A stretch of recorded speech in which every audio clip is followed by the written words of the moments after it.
A partir del 15 de abril, las víctimas de abusos sexuales de la Iglesia Católica pueden reclamar indemnizaciones ante el Ministerio de Justicia.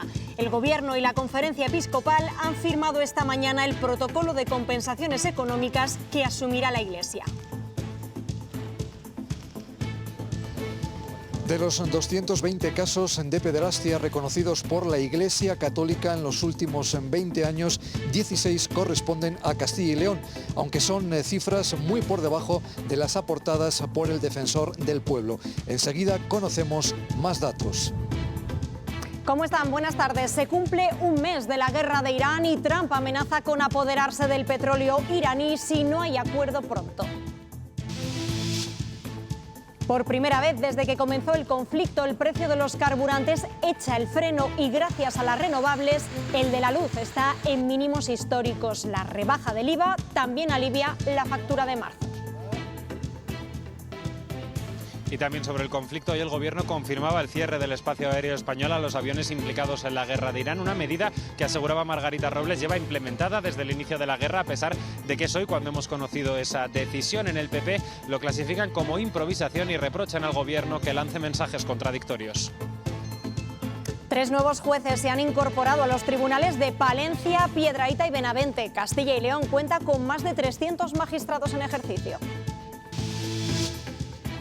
Da un poco de miedo y un poco de vértigo, pero yo creo que sobre todo son muchas ganas y mucha ilusión. Espero poder quedarme muchos años en este tribunal de instancia de Piedrahita, poder crecer tanto personal como profesionalmente aquí.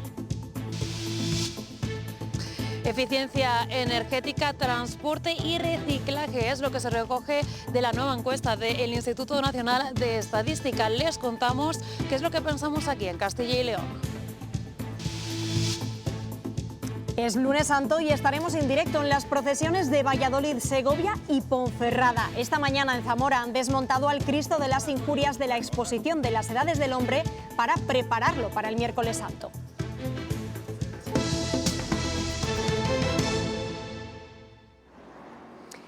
Este era el precio del combustible el día antes de la bajada de impuestos, el sábado 21, y este que ven, el del día siguiente. 8 céntimos menos el diésel y 25 menos la gasolina.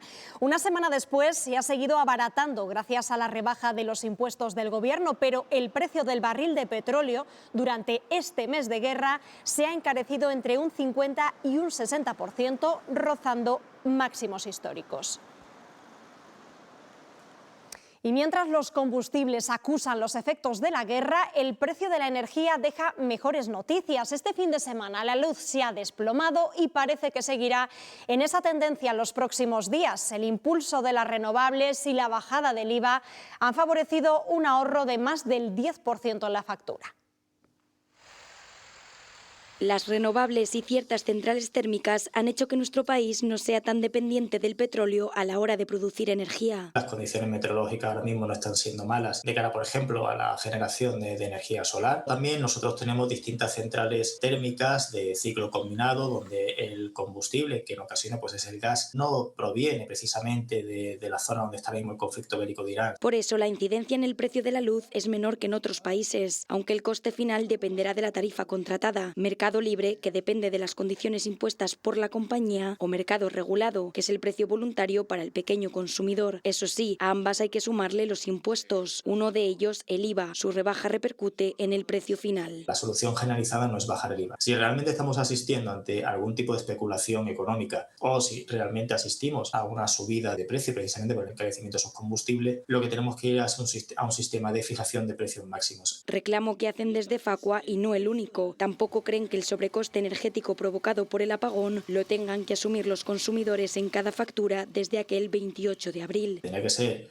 el responsable, una vez que se determine quién ha sido, el que tuviera que abonar precisamente a los consumidores como usuarios finales las consecuencias de haberse quedado tantísimas horas sin energía eléctrica. Demandas que desde la organización hacen para intentar que el consumidor solo pague por los servicios que realmente disfruta.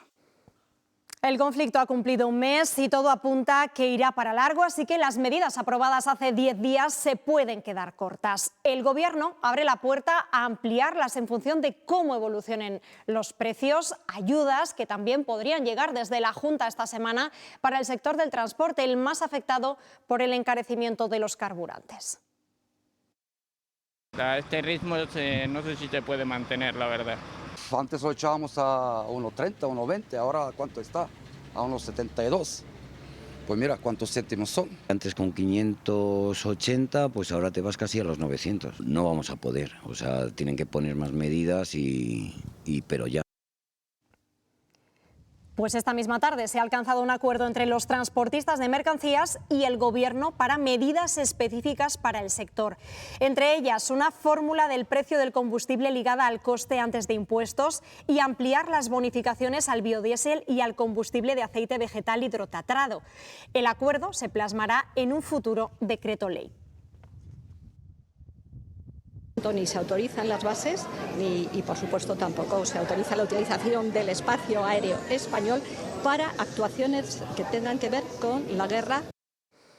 Esa es la decisión del Gobierno, cerrar el espacio aéreo a todos los aviones implicados en la guerra de Irán. Dice la ministra que es una medida que se tomó desde el inicio del conflicto y que se trasladó al ejército norteamericano, pero la oposición asegura que es una improvisación. Diego Cano, cuéntanos.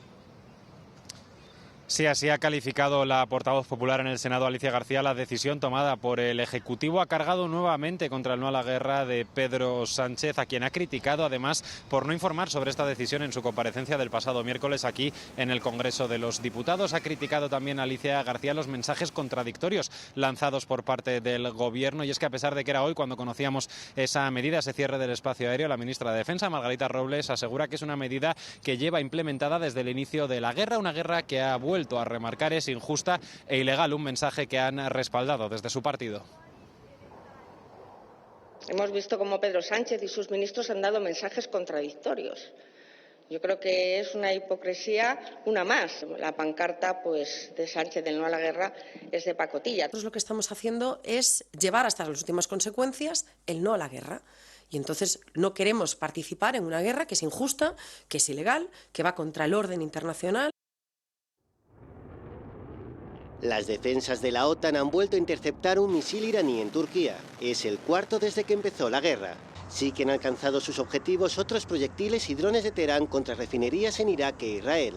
Por su parte, el ejército israelí y el estadounidense siguen bombardeando a Irán. Donald Trump amenaza al régimen de los ayatolás con destruir su sistema eléctrico si no dialogan en serio. Eso ha sido esta tarde. Antes, en su avión ha asegurado que la negociación va bien y que Irán ha permitido el paso de petroleros.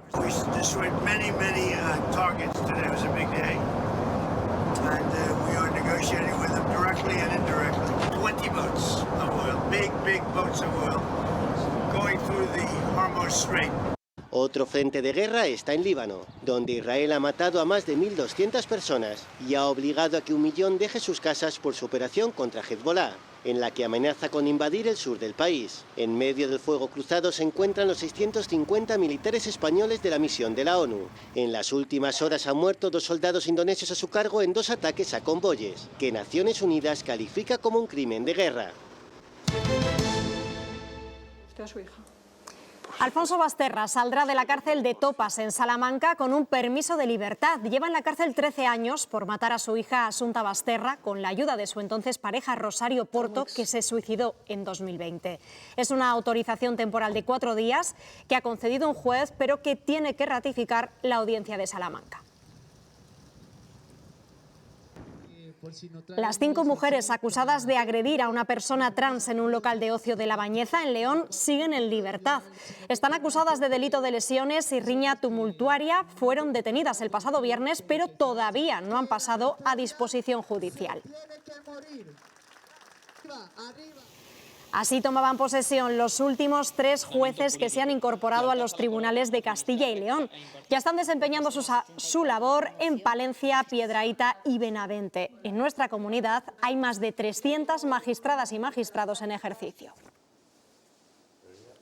Los jueces suelen protagonizar titulares por los casos que instruyen o por las sentencias que dictan, pero su día a día es algo más desconocido. Hoy nos lo cuentan 2 de esos profesionales que acaban de tomar posesión de su primer destino, ambos en tribunales de pueblos de Castilla y León. Apenas tienen 27 años y ya visten sus togas en sendos tribunales de Castilla y León. Da un poco de miedo y un poco de vértigo, pero Yo creo que sobre todo son muchas ganas y mucha ilusión. La asunción o la llegada al primer destino es simplemente la continuación de este proceso de toma de responsabilidad. El abulense Javier López Luján es el nuevo juez de la sección civil y de instrucción del Tribunal de Instancia de Piedrahita, en Ávila, y la salmantina Carmen Sánchez Rubio es la jueza de la misma sección en Benavente, en Zamora. Así ha sido su primera toma de contacto con sus destinos. Te cuentan un poco sus criterios, tú los suyos, porque al final pues la idea es que la transición sea lo más ágil. Tomar conocimiento de los casos más urgentes o los más importantes del juzgado, que son tanto las causas con preso como los procedimientos de familia y los de violencia de género. Ninguno tiene familiares en la judicatura. Es un mito que está muy arraigado. Y coinciden en una vocación tardía. Nace en primero o en segundo de carrera. Defienden la imparcialidad que ha de tener un juez, pero no están de acuerdo en cómo debe ser la relación con los vecinos de sus destinos. Somos ciudadanos y formamos parte de la sociedad a la que servimos, con lo que hay que desterrar esa idea del juez aislado. Imparcialidad y no relacionarse mucho con el pueblo de manera que pueda perjudicar tu objetividad. Los dos están orgullosos de poder desarrollarse profesionalmente en Castilla y León. Después de años de negociaciones, hoy se ha firmado el protocolo para indemnizar a las víctimas de abusos sexuales en el seno de la Iglesia. Un acuerdo entre la institución religiosa, el Gobierno y el Defensor del Pueblo que pretende ayudar a todos los afectados que ya no pueden recurrir a la justicia porque sus casos han prescrito o porque sus agresores han fallecido.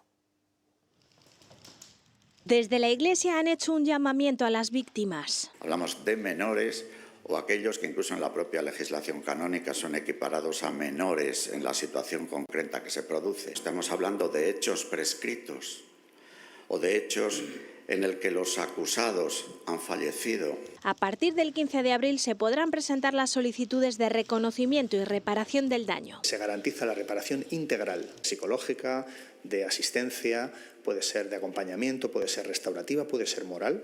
El primer paso será acudir al Ministerio de Presidencia, Justicia y Relaciones con las Cortes. Esas solicitudes pasarán por la Comisión de Expertos del Defensor del Pueblo, que hará una propuesta, que trasladará a la Comisión Priva de la Iglesia Católica. Si hay acuerdo, la indemnización, la reparación ya será firme. Y si no hay acuerdo, habrá una comisión mixta. La última palabra es del Defensor del Pueblo. Aunque era una petición de los afectados, el acuerdo no establece criterios económicos. Porque cada caso se va a estudiar en detalle. Todas las víctimas que acudieron al plan Priva y que fueron reparadas por la Iglesia tienen ahora la oportunidad de volver a hacer la solicitud de reparación en el nuevo plan. El Gobierno ha asegurado que trabaja en la exención fiscal de las indemnizaciones.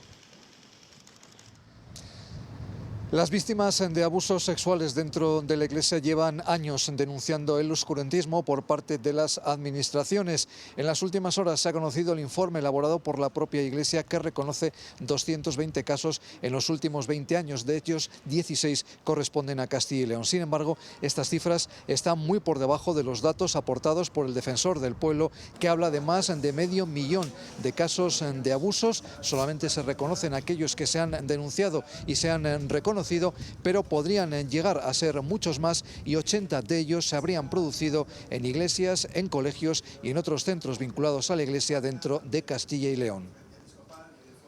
Hasta hace apenas 4 años, las empleadas del hogar no tenían los mismos derechos que el resto de trabajadores y su situación sigue navegando entre la sombra y las cifras oficiales. A día de hoy, en Castilla y León hay casi 14.000 trabajadoras. En España son más de 345.000. Insistimos en que esos datos son los oficiales, pero detrás hay una economía sumergida de mujeres que trabajan sin estar dadas de alta en la Seguridad Social. Suelen ser migrantes latinoamericanas mayores de 35 años.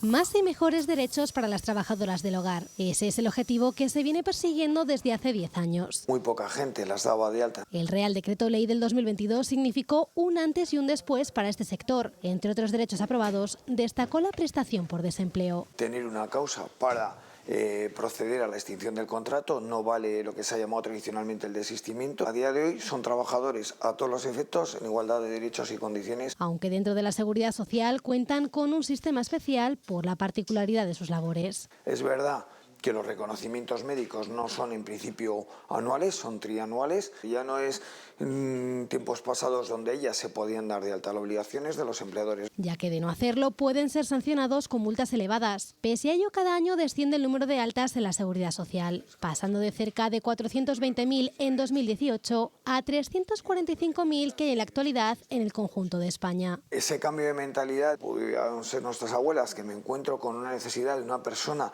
que atienda mis necesidades más básicas, la tengo que dar de alta y me convierto en empresaria, pues no es fácil. Siendo ellas las más perjudicadas, se estima que el 95% son mujeres, en la mayoría de los casos migrantes, que ven en esta profesión una salida con la que obtener ingresos.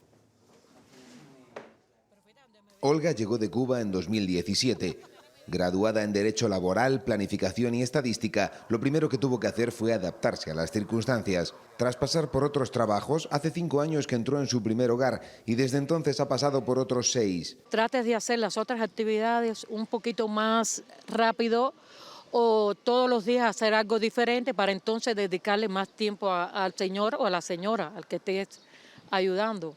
En todos ha tenido que adaptarse a las diferentes necesidades de las personas que requerían sus servicios. Las demás partes han sido abuelas, como les digo yo, que ya hay cosas que no pueden hacer, que no deben hacerlas y tenemos que hacerlas nosotros, hacerlas reír un poco, conversar un poco con ellas, pasear un poco con ellas. Bueno, es compartir la vida de ellas, así, y yo sentirme en ese ambiente de familia. Recuerda especialmente el cambio laboral de 2022, cuando comenzaron a tener nómina y cotización. No teníamos nada, en negro no había nómina, pues era así. Y ahora, con las subidas del salario mínimo, está contenta, aunque pide que también se piense en las familias que necesitan de estos servicios y que quizá no lleguen a ese esfuerzo económico. En pleno centro de Burgos está este edificio que corre riesgo de venirse abajo. Ya se ha instalado un vallado de seguridad e incluso los bomberos han tenido que intervenir. Hay varios locales desalojados. El pasado viernes el área de licencias emitió 2 informes, uno técnico y otro jurídico, en el que alertaba del grave estado de deterioro con riesgo de derrumbe de este edificio situado en plena Plaza Mayor de Burgos. Ese mismo viernes ya se colocó el vallado provisional y se procedió a desalojar los locales comerciales, un bar y una tienda de ropa. Hoy lunes se ha colocado el vallado definitivo e incluso los bomberos han tenido que intervenir ante movimientos en elementos de las ventanas más altas. Desde el ayuntamiento ya se ha avisado a los propietarios del inmueble que avancen en la rehabilitación del mismo, un proyecto que tiene licencia de obra desde el 13 de septiembre de 2024.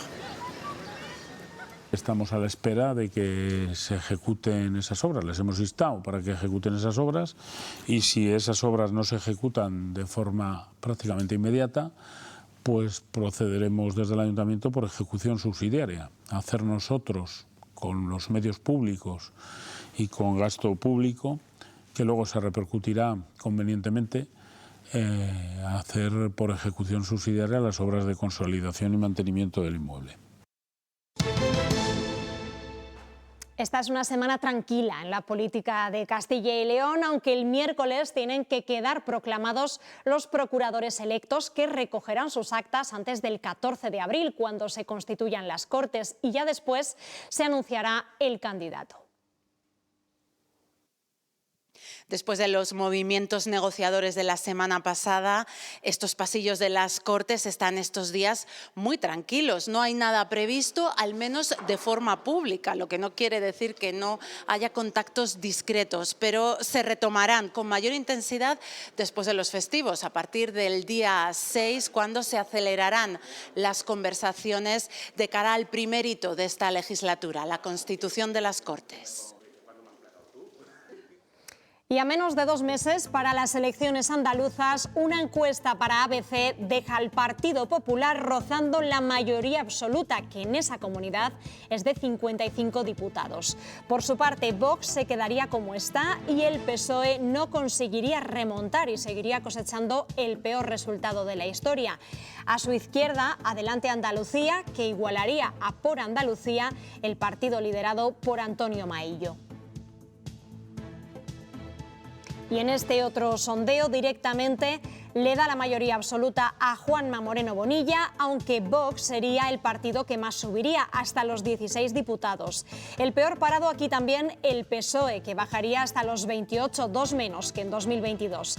Y respecto a las izquierdas, aquí no vemos tanta igualdad. Por Andalucía sube uno, que por cierto a esta hora sigue negociando una posible coalición con Podemos, mientras que en el partido de Teresa Rodríguez se quedarían con 2. La socialista Vicenta García es la nueva alcaldesa del municipio leonés de Mansilla de las Mulas tras una moción de censura a la regidora del PP. Tanto los miembros del PSOE como los 2 concejales no adscritos que han respaldado la moción aseguran que la situación en el consistorio era insostenible y que el diálogo era inviable con los populares. Creemos que Mansilla se merece una estabilidad municipal que sea por y para todos los ciudadanos de Mansilla. Vemos este día con una profunda tristeza y preocupación para la vida de los mansilleses. Quedan proyectos inacabados. Las consultas que se lanzan a la inteligencia artificial son muy variadas, pero algunas de las más frecuentes tienen que ver con dudas jurídicas. Hay incluso aplicaciones especializadas en resolver dudas legales con inteligencia artificial, una forma también de saber cuáles son las principales inquietudes de los que recurren a ese sistema. Esta inteligencia artificial refleja qué cuestiones del ámbito legal preocupan más a los españoles. El campo con más demanda es el laboral, acumula en torno al 35% de las consultas totales.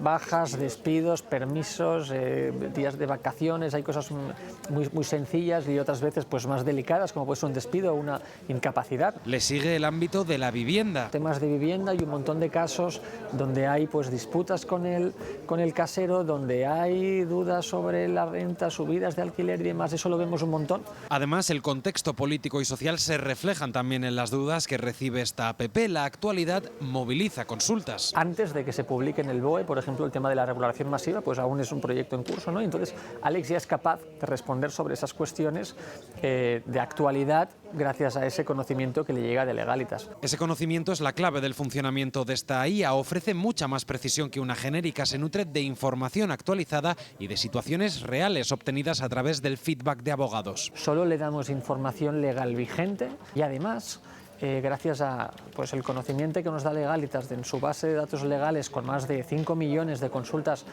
reales resueltas por abogados, pues eso permite que Alex a la vez tenga una guía práctica muy buena de cómo resolver cada uno de los casos. Alex cuenta con unas 15.000 consultas diarias que permiten además medir el termómetro de las preocupaciones legales más comunes entre los españoles. Utilizar la IA para algunas cosas como selección de personal, sí. Gracias a estos algoritmos lo que hemos conseguido es ser mucho más ágiles, más rápidos y que el candidato tenga una respuesta de manera casi inmediata. Pero siempre con un criterio, porque puede provocar desventajas, incluso la propia IA hace cribados que desfavorecen, por ejemplo, a las mujeres. Que en un proceso de selección, tradicionalmente, históricamente, han funcionado mejor los hombres. ¿Qué pasa? Que la inteligencia artificial va a entender que, como tiene una puntuación más alta del género masculino, es el más adecuado. La existencia de sesgos. Esto es que mediante decisiones automatizadas se dejen de seleccionar perfiles que de otra manera sí serían seleccionados. Siempre debe existir el criterio humano, por mucho que la utilicemos. Las personas somos diferentes y lo suyo es que lo evalúen personas. Una decisión automatizada sea revisada por un ser humano y que finalmente sea este el que tome la decisión. Y es que, aunque esté implantada en nuestro día a día, no debe reemplazar al ser humano y por eso es tan importante regularla. El 33% de los hogares de Castilla y León afirma que son necesarias las reformas para mejorar la eficiencia energética de sus hogares. Es un punto por debajo de la media nacional. Si nos fijamos en el transporte público, la amplia mayoría sigue utilizando el coche para desplazarse, seguido del transporte público y de la bicicleta aquí en nuestra comunidad. Y finalmente, si hablamos de reciclaje, la verdad es que parece que estamos bastante concienciados. El 81% de los castellanos y leoneses afirma que recicla las botellas de plástico. Por goleada sigue ganando coger el coche. Pues depende de lo que vayas a hacer. Normalmente el coche. Sí, sobre todo para ir pues a los centros comerciales o a algún sitio que esté como más lejos. Y aquí somos muy de andar, porque el 20,4% asegura que va a pie, sea donde sea. Andando y el autobús público. El transporte público es nuestra tercera opción con un 17,7%. Pero normalmente me suelo mover en bus. Y si hablamos de reciclar, ojo, porque estamos muy arriba en la lista de toda España. Sí, separamos los vidrios, la materia orgánica y lo demás. Bueno, reciclamos, nos separamos, que es lo único que podemos hacer, todo lo posible. Pero detengámonos un momento en la eficiencia energética. El 33,6% de los hogares de nuestra comunidad consideran necesaria la reforma en su casa o en su edificio, aunque estamos por debajo de la media nacional. Metidos ya de lleno en Semana Santa, una de las principales preocupaciones de cofrades, de fieles y de turistas es saber si la lluvia va a respetar o no las procesiones. Así que estos días vamos a detallar con más precisión el pronóstico del tiempo. Para eso nos acompaña Sergio. Buenas tardes. ¿Cómo va a hacer esta noche? Bueno, pues esta noche va a ser un poquito más fresca como las anteriores. Vamos a tener temperaturas a lo largo de estas próximas horas, en torno a los 5 o 6 grados en la mayor parte de nuestra comunidad. Siempre van a ser un poco más bajas hacia todo el tercio oriental de nuestra región. Para mañana martes, situación muy similar a la que hemos tenido durante el día de hoy, algo más de nubosidad y chubascos débiles en zonas del norte y del noreste de la comunidad, cielos más despejados al oeste y ese marcado contraste en las temperaturas entre los 11 grados que tendremos de máxima en la capital soriana y los 21 que pueden alcanzar en Zamora. Y para los siguientes días de la semana, para miércoles, jueves y viernes, seguiremos con esa tónica de cielos más despejados por lo general en el centro y en el oeste de la región, todavía un poco más de nubosidad en zonas de nuevo del norte de Burgos y del este de la provincia de Soria y unas temperaturas máximas que tampoco van a variar mucho, seguiremos rozando por lo general los 19-20 grados. Esta que ven es la señal en directo de la procesión del Santísimo Rosario del Dolor de Valladolid. Participan en ella varias cofradías que desde las 8 de la tarde han salido de sus respectivas sedes para juntarse en la Plaza Mayor y rezar conjuntamente los 5 misterios dolorosos del Rosario. Es el momento cumbre de esta procesión y una vez terminado ese rezo, todas las cofradías harán un recorrido común para posteriormente dirigirse cada una de nuevo a su sede.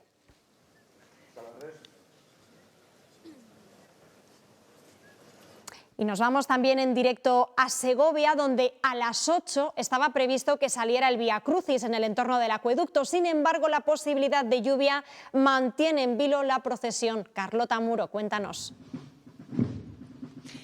Sí, por eso precisamente ha salido algo más tarde de lo previsto, también esperando a que llegara algo más de gente, también por eso ese cambio de día del jueves a hoy, lunes santo.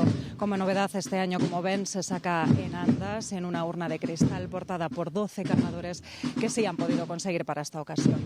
La imagen es muy especial y de una enorme belleza, el Cristo de los Gascones, una talla que data entre los siglos XI y XII y que está completamente articulada. Se trata además de la talla de la cofradía más antigua de la Semana Santa de Segovia. En 2022 se cumplió nada menos que el 375 aniversario de su refundación.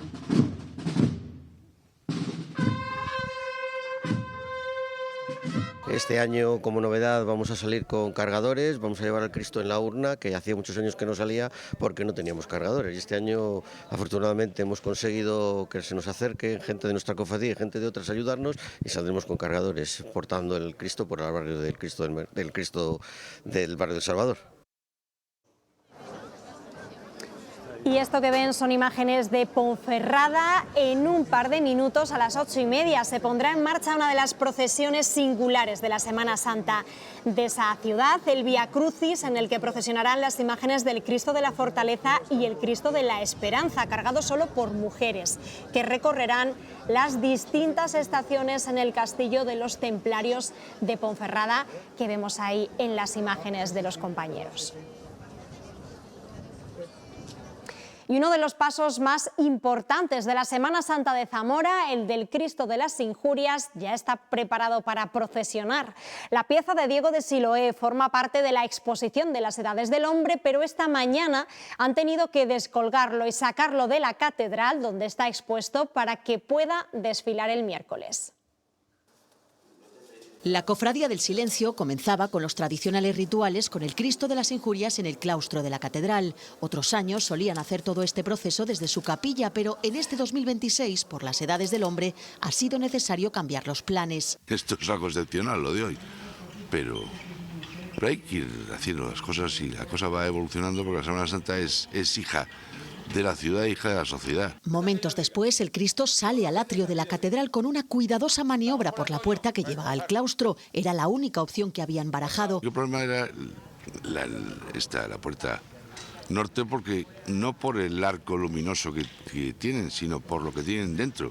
Es mucho recodo que lo han sacado por el otro lado, como estaba previsto. Todo ello para continuar con un acto del descendimiento de lo más peculiar. El Cristo de las Injurias avanza hacia su mesa procesional, sobre la que recorrerá a ruedas las calles de Zamora en la tarde del miércoles santo. Es algo inédito, algo que posiblemente no se repita nunca más, pero bueno, había que hacerlo de alguna manera. Dentro no se podía, era imposible, pues había que hacerlo aquí fuera. Vemos al Cristo salir de la plaza de la catedral para ir a la instalación permanente de San Bernabé, pero volverá aquí para el acto del juramento del silencio.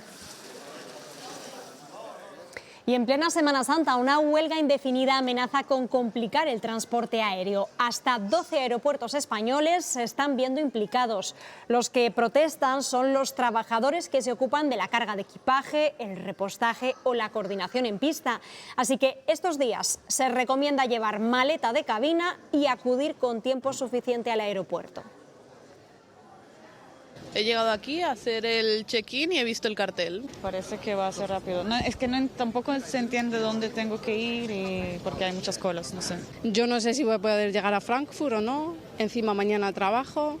Un desastre. Vamos a Bruselas y cogemos 12:45. En teoría sería la hora de despegue.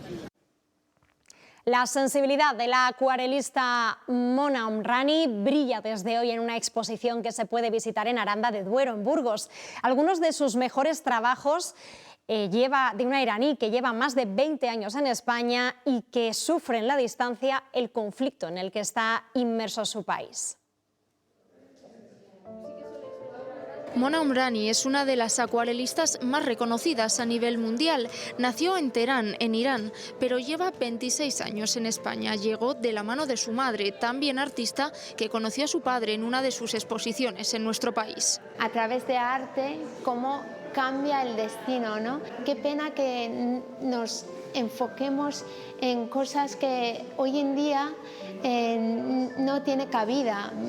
Para mí la paz es lo más principal. Mona tiene actualmente exposiciones en países como Corea, China o Italia. Desde hoy también en Aranda de Duero. Está casada con un arandino. Aquí le habría gustado casarse y aquí están bautizadas sus hijas. Me gustaría destacar una obra que es Santa María, de Aranda de Duero. Esta exposición cuenta con 45 obras de 3 colecciones diferentes, retratos, escenas urbanas y automóviles. Y son los que más me gustan porque se ve mucho sentimiento. Estos detalles que día a día pasamos por ello y no paramos. Todas hechas con acuarela. Tiene muchísima calidad y el artista lo puede llevar hasta lo más realista posible. La muestra retrospectiva de la luz podrá visitarse en la sala de exposiciones de la Casa de la Cultura de Aranda hasta el próximo 24 de abril.